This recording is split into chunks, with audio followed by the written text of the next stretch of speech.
Primera carta a los Corintios, capítulo 7, versículos del 1 al 6 en la Nueva Traducción Viviente.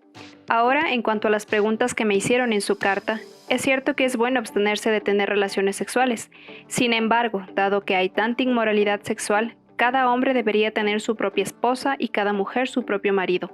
El esposo debe satisfacer las necesidades sexuales de su esposa y la esposa debe satisfacer las necesidades sexuales de su marido. La esposa le da la autoridad sobre su cuerpo a su marido y el esposo le da autoridad sobre su cuerpo a su esposa.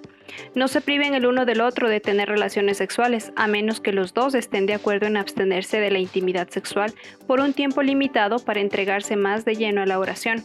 Después deberán volverse a juntar, a fin de que Satanás no pueda tentarlos por falta de control propio. Eso les digo a modo de concesión, no como un mandato.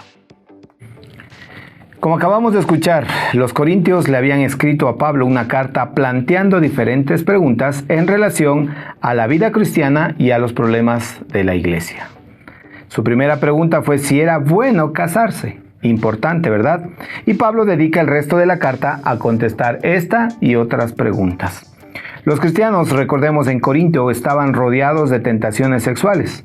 La ciudad mismo era conocida aún entre los paganos por su inmoralidad general y pública. Este tipo de inmoralidad estaba basado en el aspecto sexual y también la prostitución religiosa. Qué fuertes estas palabras, ¿verdad? Entonces, en este contexto o al contexto de esta sociedad, Pablo envía estas instrucciones sobre el sexo y sobre el matrimonio y cómo en base a estas instrucciones los creyentes, los cristianos y en ese entonces los corintios debían actuar. Estos entonces corintios necesitaban instrucciones especiales y específicas debido a las normas inmorales existentes en su cultura y de cómo eran conocidos. Las tentaciones sexuales son difíciles de resistir porque apelan a los deseos normales y naturales que Dios nos ha dado. Por ello es que Satanás afecta más rápidamente a nuestras vidas o daña nuestras vidas cuando caemos en este tipo de acciones. Recordemos también que el matrimonio es el medio de Dios para satisfacer estos deseos sexuales de manera natural y para fortalecer a los cónyuges contra las tentaciones. Escúcheme bien, las parejas casadas tienen la responsabilidad de cuidar el uno del otro.